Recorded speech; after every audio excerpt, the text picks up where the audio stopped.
mi lệ cha na rian thiang cha hang in ka thiam nak na le na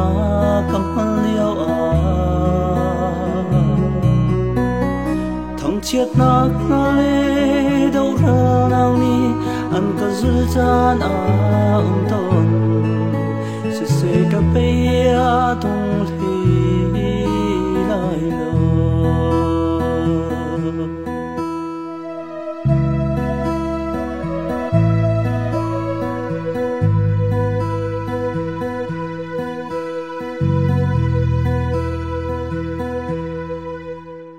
cần mi lệ cha na rian thiang cha hang in ka thiam nak na le na kam liao a thang chiat nak na le đâu ra nào ni an ka zul chan a ton se ka pe a tung thi lai lo ni phật ti na o thấy sung sa ka tu ni phật ti na mui du nong ka tu kan cao ta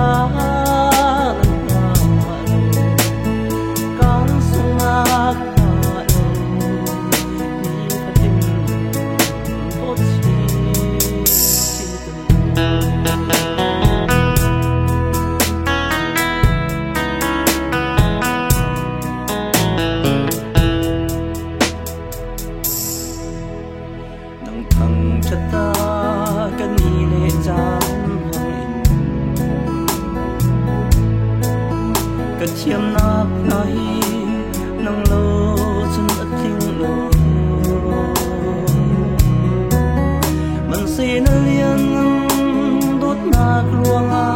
thằng chất tin cái si nam đê ya cái nên sa tia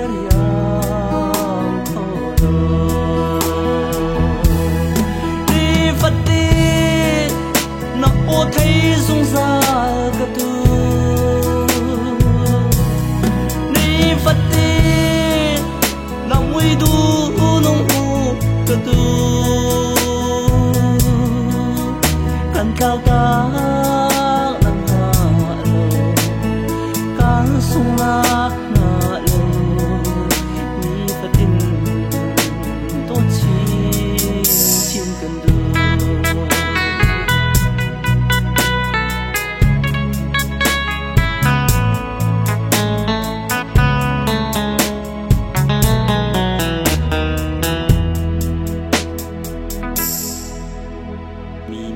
dây tin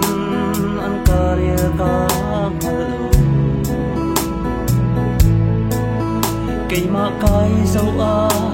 cắt thinh khâu phim lâu e si man se bôi pa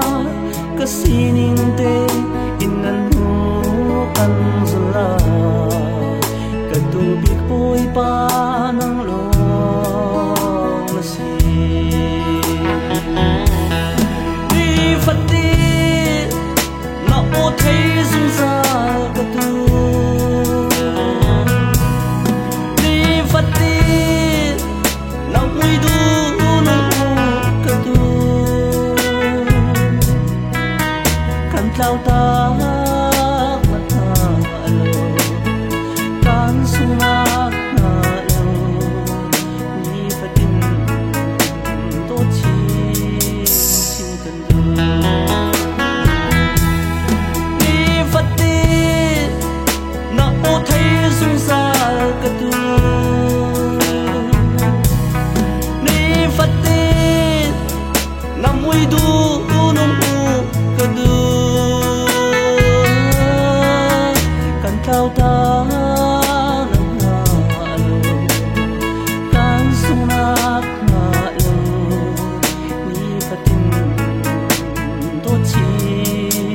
chin kan du kan cao ta nang sunak na le ni fatin do chi